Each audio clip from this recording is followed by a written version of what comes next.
Welcome, y'all. We have a very special guest tonight on Council Conversations. We got William Smalls.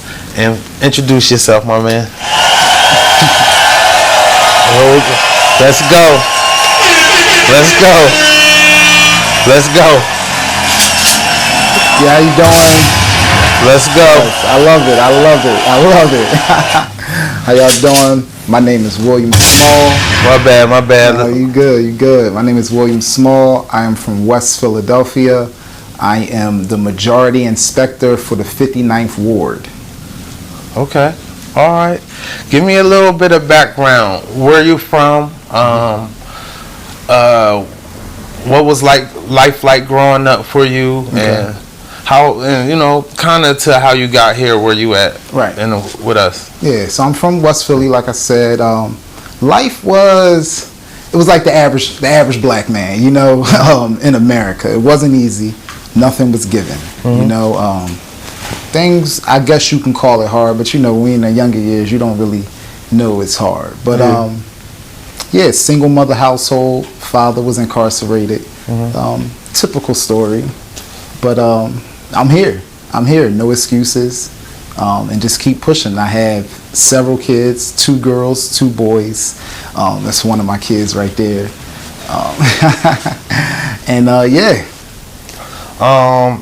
You said your father was incarcerated? Yes. Like through most of your life? Yes, most of my life. Okay. And what was that like? Did you have siblings first and foremost? Yeah. So I have 4 siblings, 2 girls, 2 sisters, 2 brothers. Okay, so it was 5 of y'all growing up in the house? Well, you know how it is. We all have different fathers. So one of my brothers and one of my sisters, we have the same mother, and the other ones we all just share the same father. But we all grew up relatively close. Yeah. And was that like challenging, or was it what was life like growing up with you growing up with a sister in the household, then you have 2 other siblings outside the household? Right. What was that like then? Did that affect you in any way?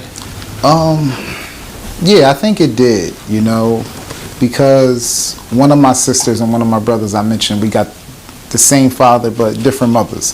So we all were scattered. One was in South Philly, which is my sister. My brother, he was on the other side of West Philly, and he was also older, Yeah. So it was challenging trying to maintain that sibling bond with those siblings. Yeah. But on the other hand, my other siblings, my brother and my sister that lived in the household with me, where we share the same mother, we grew up pretty close. All the ups and downs, we went through it together. Okay, what was school like? School, up until high school, let's say. Yeah, school, I bounced around. Okay. I think I may have 12 schools in 12 years, Yeah. But good.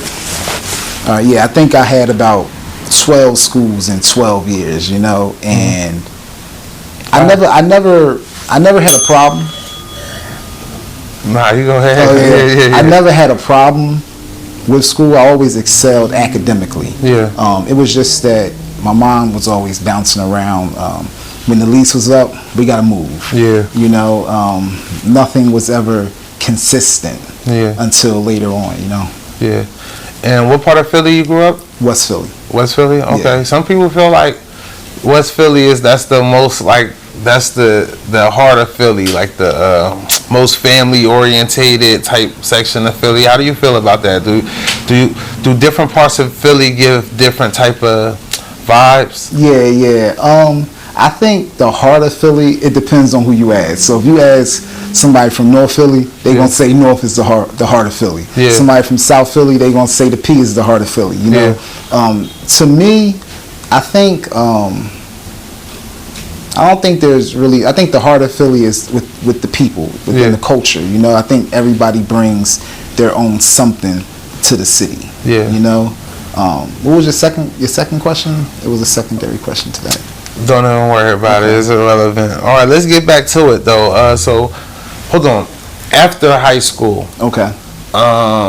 Did you go off to college, military? Yeah. Job? Yeah, I actually went to the Marine Corps at the high school. Okay. Spent some time in there. Was trying to find myself as an adult, you know. Yeah. South Carolina, North Carolina. I stayed stateside. Okay. And that was a good experience. Met some good people. Had some good experiences in there. And then I got out, and it was back to the regular world, you know. Yeah. Trying to find a job. Eventually, I started my own construction company, and have been trying to grow that since then, you know. Yeah. All right. Well, first of all, thanks for serving. Thank you. Thank you. Playing your life. Appreciate it. All right. And then you started your construction company. Now, how did you get into politics? I think I fell into politics by accident, you know. Yeah. Just seeing everything that's going on around the city, seeing everything that's going on around the country.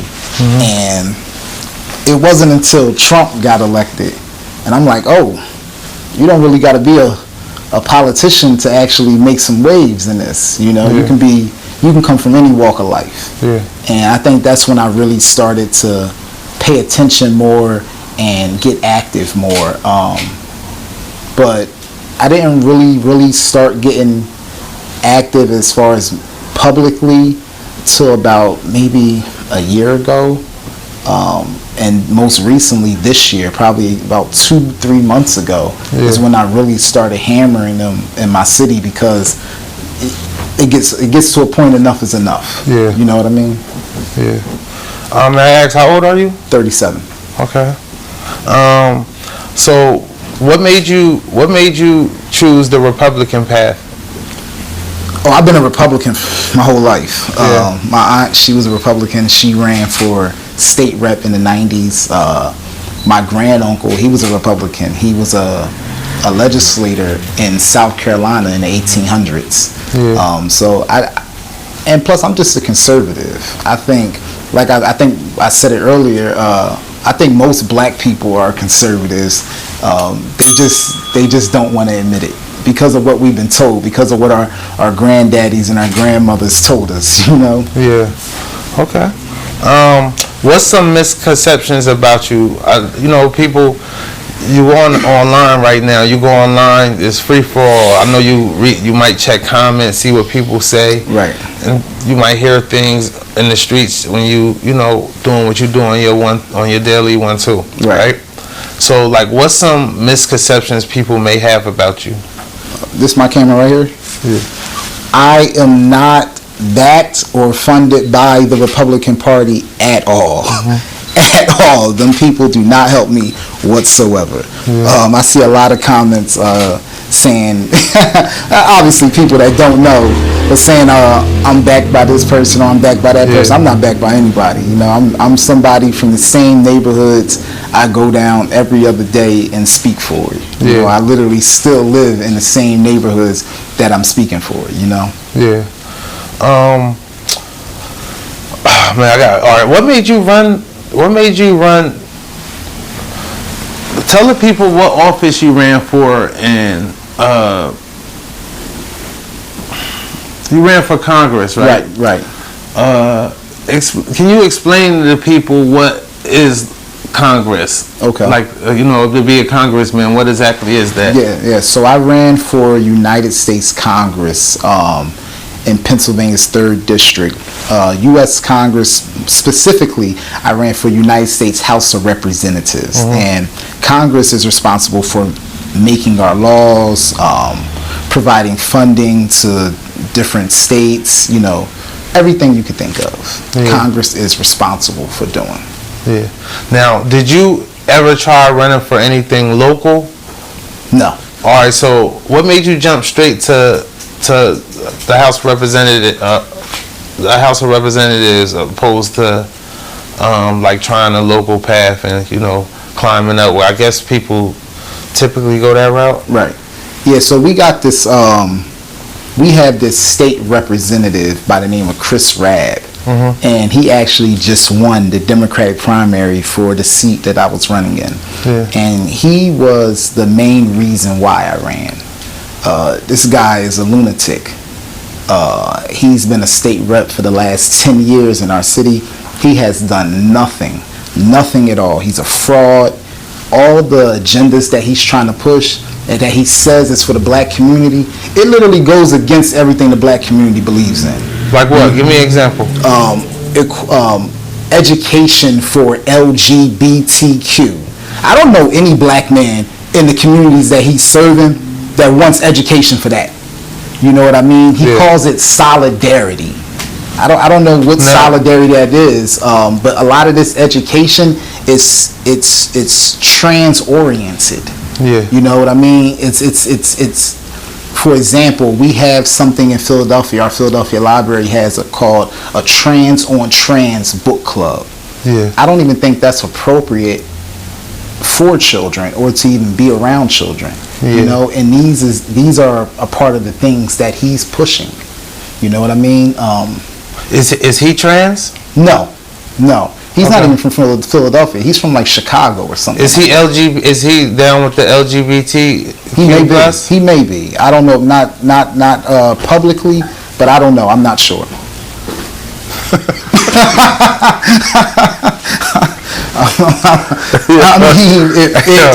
I mean, you listen.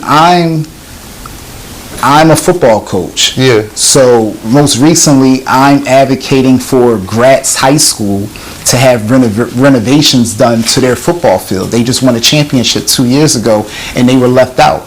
I'm advocating for a football team because I'm a football coach. Yeah. So he may advocate for LGBT, more specifically trans, education because he may be trans oriented. You know, there's or nothing he wrong probably with have a trans kid, or he wants his kid to cross over. Maybe, and I'm not sure. Because you know what I mean? You would want people to get on your wave. You know what I mean? Yeah. So if you want to raise a trans kid, you'll probably push it out there to the world. Like, hey, let's put trans books in the school so everybody kids can be trans. You know what I mean? And it gets deep. You know, Philadelphia has been plagued with miseducation for years. You know, our schools aren't doing the best. Yeah. You know, and this is a state representative who has oversaw this.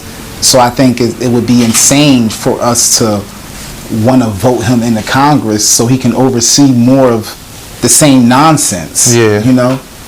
Did you originally vote him in? No.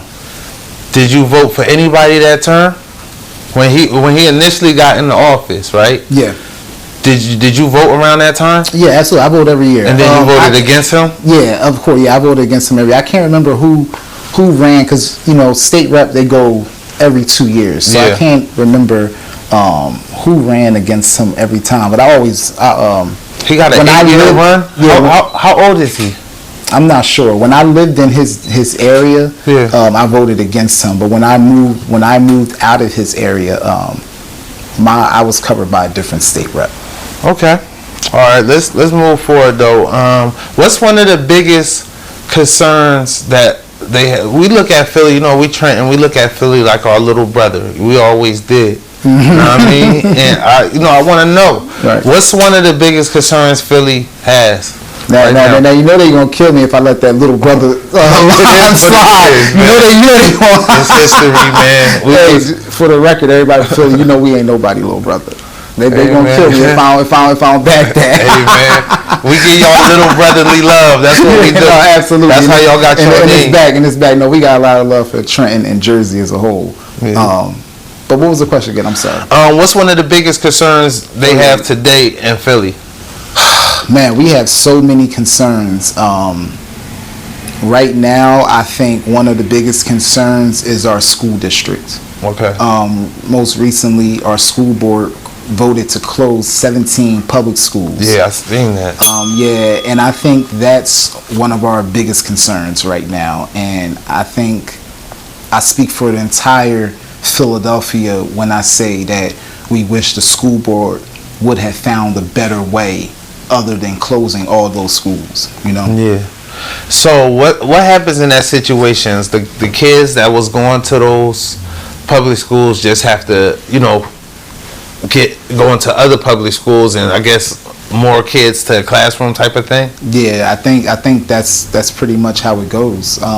Those kids will have to go to different schools. Yeah. The teachers they're already overwhelmed. Yeah. You know what I mean? So now we're going to put more pressure on them. Yeah. Mind you, some of these schools, like Lincoln Hall Environmental School, those schools cater to children's certain needs. Yeah. So a lot of these children are going to schools that can't cater to their needs. Yeah. You know, so it's just no good. It's just no good, especially with the school district that has a reputation of failing the children. Yeah. Yeah, that's scary, man. Yeah. You know, when people all up in arms about this DEI thing, right? And then it's like, oh, we're going to close down a lot of these DEI programs, and people so angry about it. But like, if you do things like that to where it affects the kids directly, that's like 100 times worse than ending DEI programs. Like, absolutely. That's crazy, man. Shame on them. I'm against those DEI programs. Anyway, I'm against me too. Why are you against them? Because I don't think we need bills or legislation that says you have to hire somebody that's black. Yeah. That's basically telling us, even though you're not good enough, we're still going to help you out. But the thing is, if it said that, I'm not even going to lie, bro. That'd be nice, but it doesn't say that. Only about 3% or maybe 3 or 4% of black people was actually hired through these DEI programs. So that's not really what it says. But that's the perception that DEI holds spots for black people. Yeah. You know what I mean? So now that it's done, that perception is done. Yeah. You know what I mean? A lot of black people are still under the cloud that black jobs or black employment is lost because a lot of the DEI was rolled back. Yeah. That's not the truth. I tell people all the time, like, everybody I know kind of working, they doing all right. I literally don't know nobody right now. I don't know nobody struggling. I swear. I don't know. Listen, the reality is this is America. I mean, you can get a job, you can start a business, you can go buy Gatorade and sell it on the corner on a hot day to make a quick buck. That's a fact. You know what I mean? So there is no room for any excuses now. Yeah. None. I'm gonna jump all over the place real quick because I want to get this thing popping. You know what I mean? Right now, in like current events, right? It's a guy named Ricky Chow. You heard of that guy? What's his name? Rick Chow. Rick Chow. No. Yeah, Rick Chow is a guy down in South Carolina. He shot a kid named Cyrus Carmack. He shot Cyrus. Cyrus came into his store, was like in the store. See, you didn't see it, so you unaware of it. I'm gonna try to explain it to you my best, but you can't obviously give your opinion if you don't know exactly what's going on. So, Rick Chow, he owns a gas station / like mart, with a store attached to it, convenience store attached to it. So it was a kid who came in there. A kid was actually 14 years old, named Cyrus. Cyrus came in there and he was like putting stuff. It looked like he was putting like the water inside his kangaroo pouch of his hoodie. He was there for a while.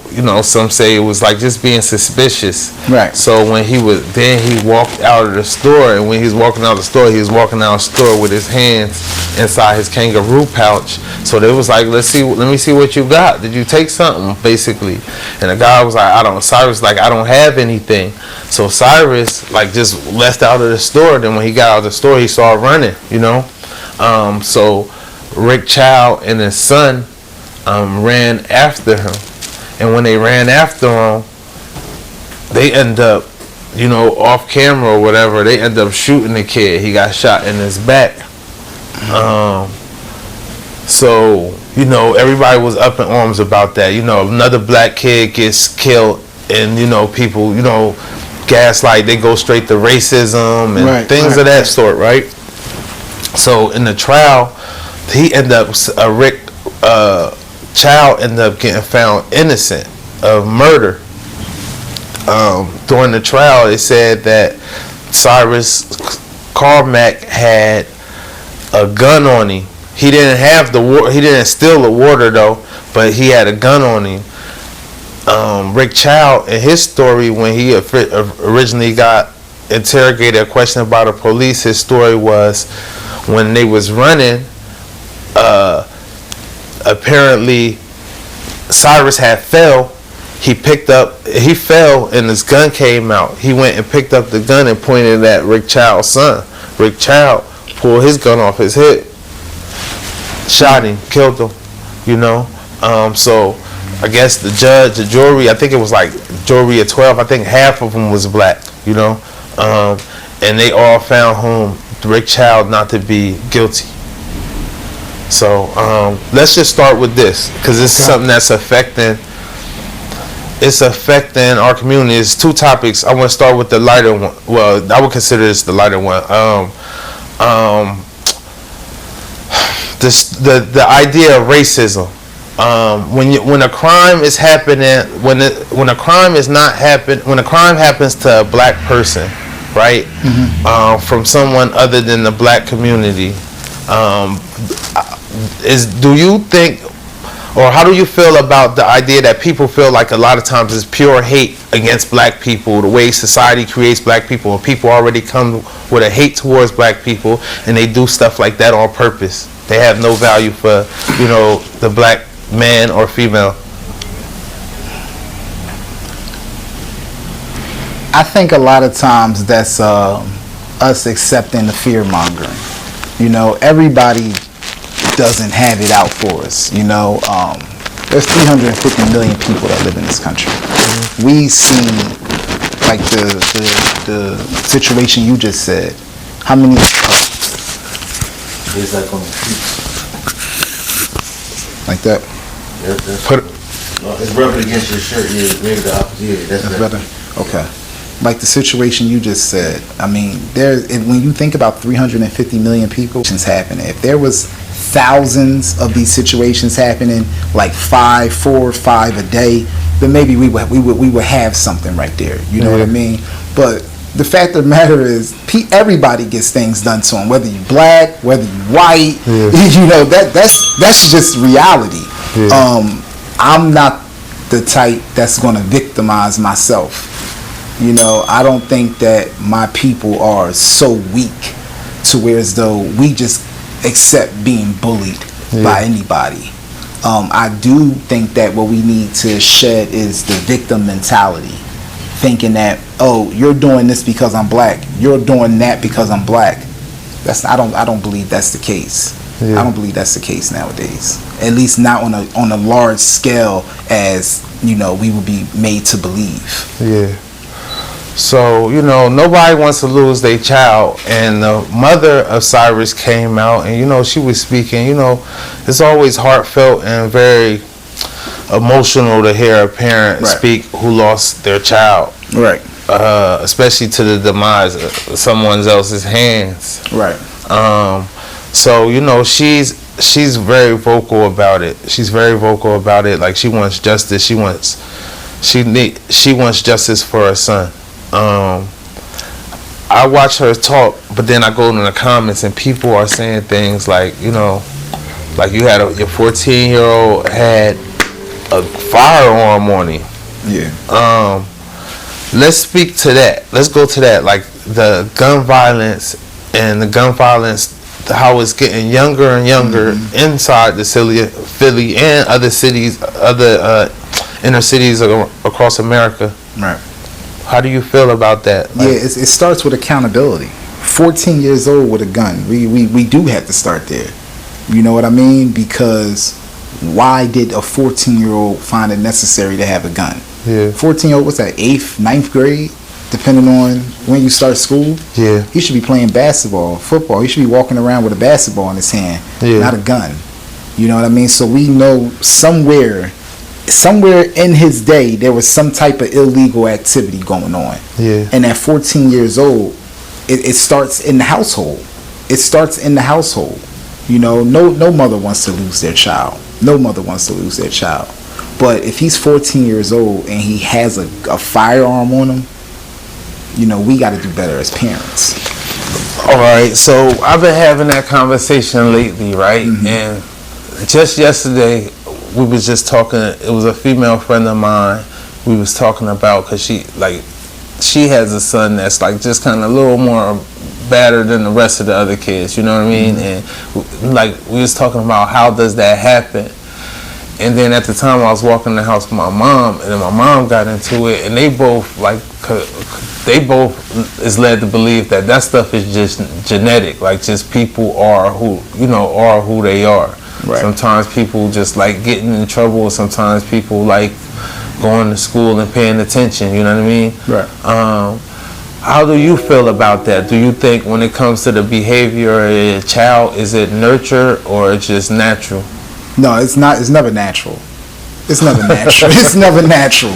No. All right, man. Make some never noise for natural. that, man. Yo, so it's never natural. All right. That stuff is enabled. Not spending enough time with the child, not putting the child in normal activities. The reality of it also is children need their fathers. Yeah. They need their fathers, man. Most children who have their fathers in the picture, you know, they not running around on some nonsense. Not saying everyone, but most children. You know what I mean? A lot of these young men right now, they being raised by their mothers. Yeah. So they're taking on those feminine traits. Yeah. You know, impulse, anger issues. You know, things like that. And impatience. You know, but no, it's never natural. This stuff is enabled. This stuff is learned. It's learned through conditioning. You know. Yeah. Okay. Well, I ain't gonna argue with that. That's how you feel. That's how you feel. So like, so when you see gun violence going on and like, you know, with children in the city of Philly, you think it's the home that's harboring or manifesting these in the beginning violent youth. Yeah, in the beginning. In the beginning. After a while, it's outside the home, and it gets to be like a fire that's hard to put out. Yeah. But in the beginning, it starts off in the home. Yeah. I don't know. Every situation is different. You know, every situation is different. What can be done to change that, though? Like, to change the violence inside the inner city amongst the youth? Well, I know in Philly, we're doing a lot better. I think this year may be the lowest year for homicides in a long time. I don't know the exact number, but it's a long time, you know. So we are doing a lot better as far as homicides are. There's still other crime going on. Yeah. But as far as homicides, what do we need to do to change it? Yeah. Man, it takes a group effort from a vast number of things to... Give me three. Proper education. We need parents vested in their children's education, not just sending them off to school. Actually, when they come home, we need to bring the desk back. We need the homework out. We need you getting into it, you know. So we need the parents vested in the education. We need a community effort. You know, I know back in the day, in the 90s, if, you know, even before the 80s, if you were to do something, the neighbors would say something, you know, and they would call and make sure your mom knew and make sure your father knew. So we need communities involved also. It's not just, it takes a, what's the saying we used to say? It takes a village. It takes a village, you know. And thirdly,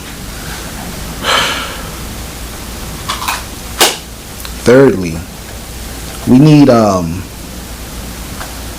a plan.